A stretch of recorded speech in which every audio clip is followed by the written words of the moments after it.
दोस्तों जीवन में कुछ चीज़ें इतनी महत्वपूर्ण होती हैं कि उन्हें नज़रअंदाज नहीं किया जा सकता। आप माचिस तो छोड़ सकते हैं, लेकिन अपने घर के मंदिर में ये 10 चीज़ें भूलकर भी नहीं रखनी चाहिए। आज के समय में हर घर में एक मंदिर होता है, लेकिन क्या आपको पता है कि मंदिर में क्या क्या रखना चाहिए और क्या नहीं? यह जानकारी आपके परिवार की तरक्की और माता लक्ष्मी के आशीर्वाद के लिए बेहद ज़रूरी है। यदि आपके घर के मंदिर में गणेश जी की मूर्ति या तस्वीर है तो आपसे अनुरोध है कि यह वीडियो तुरंत देखें, ध्यान से सुनें, क्योंकि यह जानकारी आपके परिवार को बर्बादी से बचा सकती है। यह वो गुप्त बातें हैं जिन्हें लोग अक्सर छिपा कर रखते हैं, लेकिन जिनके बारे में जानने से परिवार में सुख, समृद्धि और धन की वृद्धि होगी। अगर आपने यह वीडियो पूरा देखा तो समझ लीजिए कि आपके घर में सुख, शांति के साथ साथ माता लक्ष्मी का सदा निवास होगा। आज भी कई लोग मंदिर के सामने ऐसी हरकतें कर देते हैं जो उन्हें दुखों की ओर ले जाती हैं। क्या आप जानते हैं, कुछ लोग अपने घर के मंदिर के सामने ही गलत संबंध बनाते हैं, जो कि बेहद नकारात्मक होता है। अधिकतर ऐसा भी देखने को मिलता है कि पति पत्नी समय का ध्यान न रखते हुए जब चाहे घर के मंदिर के पास संबंध बना लेते हैं। ऐसे लोग अक्सर खुद को और अपने परिवार को बर्बाद कर लेते हैं। तो दोस्तों, इस वीडियो में हम जानेंगे कि वे कौन सी 10 चीज़ें हैं जिन्हें आपको अपने घर के मंदिर में नहीं रखना चाहिए। आइए बिना समय बर्बाद किए महत्वपूर्ण जानकारी की ओर बढ़ते हैं। वीडियो को छोड़ने से पहले घर में जो आपने मंदिर बना रखा है उसमें यह चीज़ें बिल्कुल हटा दें, इसलिए ध्यानपूर्वक देखना हम क्या बताने जा रहे हैं। आज अगर आपके घर में मंदिर है और भगवान की पूजा करते हैं तो यह वीडियो अपने मंदिर के लिए, अपने भगवान के लिए ज़रूर देख लेना। गलती से भी यह वीडियो छोड़कर मत जाना, नहीं तो आपका पूरा घर बर्बाद हो जाएगा। वीडियो को हल्के में लेने की भूल बिल्कुल ना करें। घर में ऐसी गरीबी आएगी कि आपको खाने के दाने नसीब नहीं होंगे। आज नहीं, कल नहीं, परसों नहीं, एक ना एक दिन यह वीडियो आपको ज़रूर देखनी पड़ेगी। तो हो सके तो समय बर्बाद होने से पहले इस वीडियो को देख लेना, परिवार बर्बाद होने से बच जाएगा। आज भी भारत में ऐसे कई लोग रह रहे हैं जिन्होंने अभी तक घर के मंदिर में से यह चीज़ें नहीं हटाई हैं, और कुछ ऐसे लोग भी हैं जो घर का मंदिर अपने बेडरूम में ही बना रखे हैं। ऐसे में कई पति पत्नी ऐसे हैं जो बेडरूम में ही अपने घर का मंदिर, रूम में एक साथ ही पति पत्नी सोते हैं। कहने का मतलब यह है कि जिस कमरे में पति पत्नी एक साथ रहते हैं, एक साथ सोते हैं और साथ खाते हैं, और दोस्तों रात में एक साथ संबंध भी बनाते हैं। जरा सोचिए, आपके बेडरूम में भगवान जी का मंदिर है और आप भगवान जी के मंदिर के सामने ही संबंध बनाना शुरू कर देती हो। भगवान जी के मंदिर के सामने ये इस तरह की हरकत करना बहुत ही गलत है। ऐसा नहीं बोल रहे हैं कि पति पत्नी संबंध नहीं बनाना चाहिए, बल्कि आपसे यह बोल रहे हैं कि पति पत्नी को संबंध बनाना चाहिए, परंतु घर के मंदिर से अलग होकर। भारत में शायद ही कोई घर ऐसा होगा जिसमें पूजा घर नहीं होगा, और पूजा घर वह स्थान है जहां से घर की सकारात्मक ऊर्जा का संचार होता है। इसलिए आपका पूजा घर वास्तु के हिसाब से होना चाहिए, जो आपके घर में सकारात्मक ऊर्जा का संचार बेहतर तरीके से कर पाए। अक्सर आप लोगों ने देखा होगा, हम पूजा घर में मूर्तियां रखते हैं, परंतु पूजा घर में कुछ ऐसी चीज़ें रख देते हैं जिनकी वजह से घर में तरक्की होने की बजाय नीचे डूब जाता है। अक्सर लोगों को गलतफहमी हो जाती है। कुछ लोग ऐसे होते हैं जो वास्तुशास्त्र को हल्के में लेते हैं और घर में रखी चीज़ों को जहां पर रखना चाहिए वहां पर नहीं रख पाते हैं। दोस्तों, आजकल के ज़माने में जो महिलाएं शादी ब्याह रचाकर अपने नए घर में नई बहू बनकर आ रही हैं, उन्हें ना तो वास्तु शास्त्र का ज्ञान है और ना ही मंदिर में क्या रखना चाहिए, क्या नहीं रखना चाहिए। घर के सामने एक ऐसी हरकत बिल्कुल नहीं करनी चाहिए। इन सभी का आज के नए ज़माने की नई महिलाएं जो हमारे घर में आ रही हैं, उन्हें इन बातों का बिल्कुल भी ध्यान नहीं है। इसलिए आजकल की महिलाएं मंदिर के सामने कोई भी कैसी भी हरकत कर देती हैं। जिस तरह से भगवान की पूजा करने का समय होता है, उस तरह से दोस्तों पति और पत्नी का एक दूसरे के साथ संबंध बनाने कभी सही समय होता है। परंतु आधुनिक समय में कई महिलाएं और कई पुरुष संबंध बनाते समय भी नहीं देखते हैं। जैसे कोई महिला किचन में खाना बना रही है तो पुरुष संबंध के लिए रसोई में चला जाता है, जबकि ऐसा करना उचित नहीं है और महिलाओं को भी अपने पति को मना करना चाहिए। आधुनिक समय में पति पत्नी का बेडरूम किचन बन जाता है, यह पता ही नहीं लगता और जब घर बर्बाद होने लगता है तब जाकर अकल ठिकाने लगती है। अगर आपके घर में ऐसी महिला हैं तो आपको मार देंगी, आपको घुट घुट कर मरना पड़ेगा। ऐसी महिला अगर आपके साथ है तो आजकल आधुनिक समय में ऐसा समय आ चुका है कि घर की महिलाएं जिस तरह से अपने कपड़े बदलती हैं, ठीक उसी प्रकार से अलग मॉडल परंपरा में समय बिताने लगी हैं। आपको बताने का मन तो नहीं कर रहा है दोस्तों, पर सच यही है कि आजकल की जो दुनिया है वो बिल्कुल अलग हो चुकी है। आजकल की जो महिलाएं हैं वो पूरी तरीके से बदल चुकी हैं। इस बात का आपको ध्यान जो है वो ज़रूर रखना चाहिए। अब दोस्तों वीडियो शुरू जो है वो करूँगी, पर आप सबसे निवेदन है कि आगे का वीडियो सुनने से पहले कमेंट बॉक्स में जय श्री राधे कृष्णा जी या श्री राम जो है वो ज़रूर लिखिए। और अगर आप इस वीडियो को लाइक करेंगे, चैनल को सब्सक्राइब करेंगे और कमेंट बॉक्स में आप जय सीताराम, राधे राधे या जय माँ लक्ष्मी लिखेंगे तो आपको बहुत सारी ऐसी जानकारियाँ जो है वो हमारे वीडियो में पता जो है वो चलेंगी। नई नई जानकारियाँ जो है वो इस वीडियो से आपको जानने को मिलेगा। इस वीडियो में हम जानेंगे उन विशेष चीज़ों के बारे में जिनका पूजा घर में होना बहुत ही आवश्यक है। अगर आप घर में सुख, समृद्धि और धन की कामना करते हैं तो ये तीनों चीज़ें पूजा घर में होना बहुत ज़रूरी है। स्वयं भगवान श्री कृष्ण ने बताया है कि प्रत्येक मनुष्य अपने घर में एक छोटा सा पूजा घर या मंदिर ज़रूर बनाए जिसके अंदर अपने सभी प्रिय देवी देवताओं और उनसे जुड़ी महत्वपूर्ण चीज़ें श्रद्धा भाव से रख सकें। वह अपने मंदिरों में देवी देवताओं की तस्वीरें रखते हैं, पूजा पाठ का सामान आदि चीज़ें भी रखते हैं, परंतु हमारे शास्त्रों में मंदिर के अंदर कुछ चीज़ें रखना जितना फलदायक है उतना ही चीज़ों के रखने से अमंगल होता है। ये कुछ वस्तुएं ऐसी हैं जिन्हें घर में नकारात्मकता बनी रहती है, लड़ाई झगड़े, क्लेश और नुकसान होता है। आज हम जानेंगे ऐसी ही अशुभ चीज़ों के बारे में जिन्हें कई लोग जाने अनजाने में घर के मंदिर में रख लेते हैं। अगर आपके पास ऐसी चीज़ें रखी हुई हैं तो तुरंत वहाँ से हटा दें, किसी दूसरे स्थान पर रख दें, परंतु पूजा घर में भूलकर भी ना रखें। लोग ऐसा इसलिए करते हैं क्योंकि उन्हें लगता है कि ये धार्मिक चीज़ें हैं और इनकी भी पूजा हो जाएगी। तो दोस्तों भगवान श्री कृष्ण कहते हैं कि कलयुग में मनुष्य कुछ अशुद्ध चीज़ों को धार्मिक मानकर अपनी पूजा जो है वो स्थान पर रख देता है जिन्हें शास्त्रों में वर्जित बताया गया है। भगवान श्री कृष्ण ने इसकी भविष्यवाणी पहले ही कर दी थी कि कलयुग में मनुष्य आधारवादी पक और धूप दान करेगा।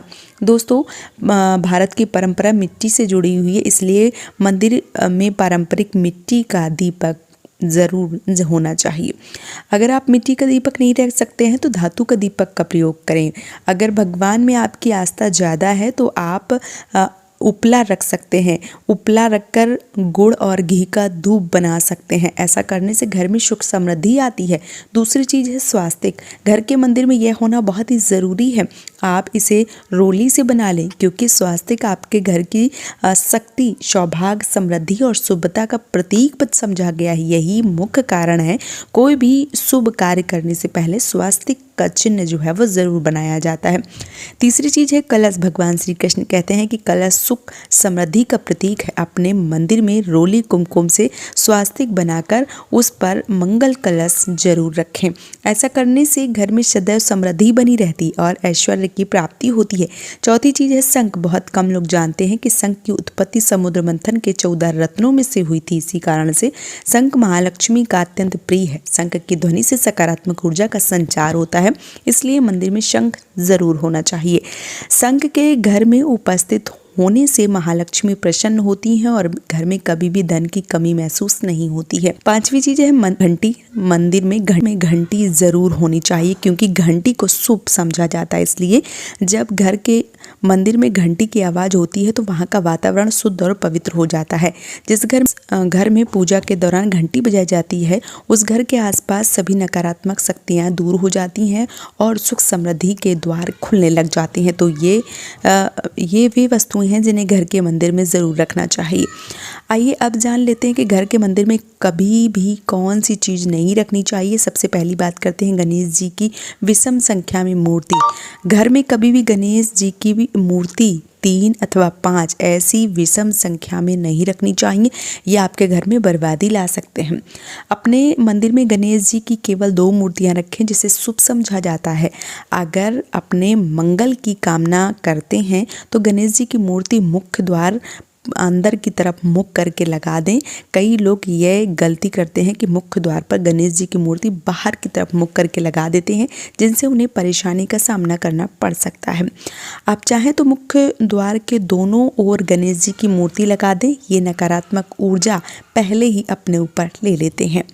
यह बात का भी ध्यान रखें, आप मंदिर में रखने वाले चावलों का इस्तेमाल हल्दी में भिगोकर ही रखें। अधिक शुभ फलों की जो प्राप्ति है वो होगी।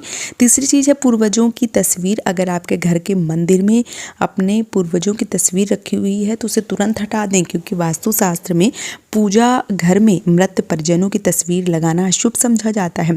कई लोग साधु संतों की मूर्तियां अथवा साधु संतों की तस्वीरें पूजा घर में रख देते हैं, परंतु ऐसा करना अशुभ समझा जाता है। अगर आप किसी साधु संत को मानते हैं तो उनकी तस्वीर दीवार पर लगा सकते हैं, परंतु पूजा घर में भूलकर भी ना लगाएं।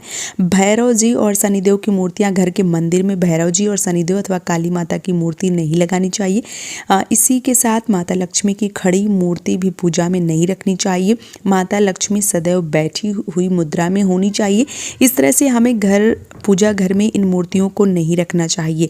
आइए अब जानते हैं उन विशेष वस्तुओं के बारे में जो पूजा घर हमें ज़रूर होनी चाहिए। इन चीज़ों को पूजा घर में रखने से घर में धन की वर्षा होती है। माँ लक्ष्मी स्थायी रूप से घर में निवास करती हैं। तो पहली चीज़ है गंगा जल। हमारे शास्त्रों में जल को अत्यंत पवित्र समझा गया है, इसलिए पूजा घर में गंगा जल का होना अत्यंत आवश्यक है। गंगा नदी सभी पापों को नष्ट करने वाली हैं तथा सभी जो व्याधियां हैं उनको नाश करने वाली हैं। इसलिए अगर आपके पूजा घर में एक तांबे में छोटे से पात्र में गंगा जल भर कर रख देते हैं तो आपके पूजा घर में शुद्धता बनी रहती है और आपको आपकी पूजा का संपूर्ण फल प्राप्त होता है। दूसरी चीज़ है कलश। सब कुछ अधूरा समझा जाता है। पूजा घर में कलश का उपयोग देवताओं का आवाहन करने के लिए किया जाता है। ईश्वर के सामने तांबे के कलश में पानी भरकर रखना इतना शुभ होता है कि हम अपनी रोज की पूजा करते समय भगवान के सामने तांबे के कलश में पानी भरकर रख दें तो उसका चमत्कारी प्रभाव हमें ज़रूर देखने को मिलता है। इसलिए मुख्य रूप से तांबे का कलश उपयोग करें पूजा में। अगर किसी सामग्री की कमी रह जाए तो परेशान ना हो, पूजा बीच में ना छोड़ें। ऐसे में भगवान को चावल फूल चढ़ाएं। मन से ही उन चीज़ों का ध्यान करें। प्लास्टिक की बोतल या किसी भी अपवित्र धातु के बर्तन जल कभी भी नहीं रखना चाहिए। अपवित्र धातु जैसे एल्युमिनियम, लोहे से बने बर्तन में गंगा जल नहीं रखना चाहिए। तांबे के बर्तन में रखना शुभ होता है।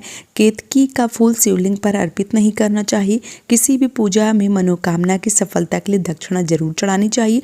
माँ लक्ष्मी की विशेष रूप से कमल का फूल अर्पित करना चाहिए और अगर आप शुक्रवार के दिन करते हैं तो इसका कई गुना लाभ जो है वो आपको देखने को मिलता है। इस फूल को 5 दिनों तक जल छिड़ककर पुनः चढ़ा सकते हैं। हमेशा इस बात का ध्यान रखें, कभी भी दीपक से दीपक नहीं जलाना चाहिए। शास्त्रों के अनुसार जो मानव दीपक से दीपक जलाते हैं वो रोगी होते हैं। घर के मंदिर में सुबह और शाम दीपक लगाना चाहिए। एक दीपक घी का और एक तेल का जलाना चाहिए। पूजा में दीपक सही जगह पर रखना चाहिए। घी का दीपक हमेशा दाईं तरफ, जल पात्र, धूप दान जैसे धूप दीप जैसी चीज़ें जो हैं वो हमेशा बाईं तरफ रखना चाहिए। घर की जो आसन है बिछाने वाला जो होता है उसको उसमें बैठकर ही पूजा करनी चाहिए। इसके साथ ही साथ बिना सर ढके पूजा नहीं करनी चाहिए। स्त्री हो या पुरुष हो, पूजा करते समय हमेशा सिर में दुपट्टे या रुमाल रखना चाहिए। किसी भी भगवान के पूजन में उनका आह्वान करना चाहिए, ध्यान रखना चाहिए, आसन देना चाहिए, स्नान करवाना, धूप दीप अक्षत चावल कुमकुम चंदन पुष्प कोई प्रसाद जो है वो अनिवार्य रूप से होना चाहिए। पूजन में पान का पत्ता रखना चाहिए। ध्यान रखें, पान के पत्ते में इलायची, लौंग, गुलकंद जरूर चढ़ाना चाहिए।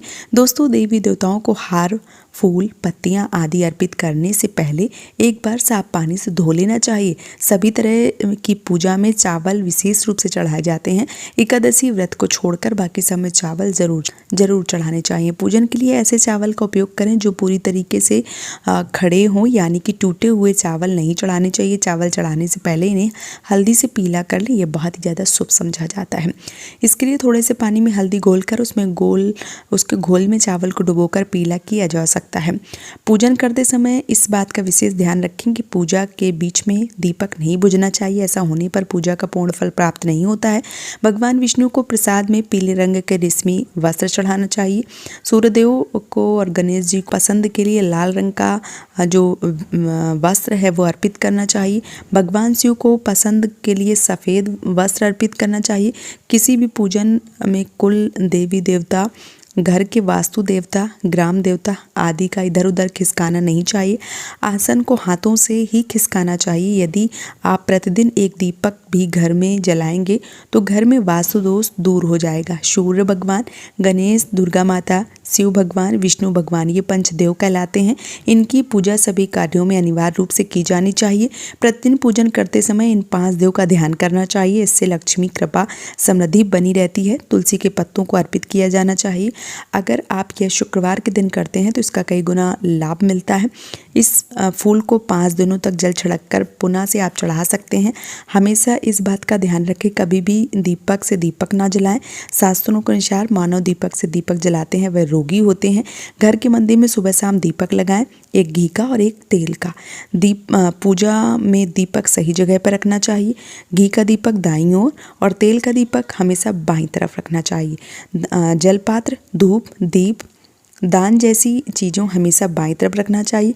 घर पूजा के समय खड़े होकर पूजा ना करें, ना ही सीधे ज़मीन पर बैठकर पूजा करें। जब पूजा में हम उनका आवाहन करते हैं, ध्यान रखते हैं, फिर जो आसन है वो देते हैं। स्नान करवाना, धूप दीप जलाना, अक्षत, चावल, जो कुमकुम है, चंदन है, पुष्प है, प्रसाद, इन सभी सामग्री का होना अनिवार्य है। इन सब के बिना हमारी पूजा अधूरी होती है और हम भगवान की कृपा को पूरी तरह प्राप्त नहीं कर सकते। इसलिए इस बात का खास ख्याल रखें तो कि इन सारी चीज़ों का होना आवश्यक है।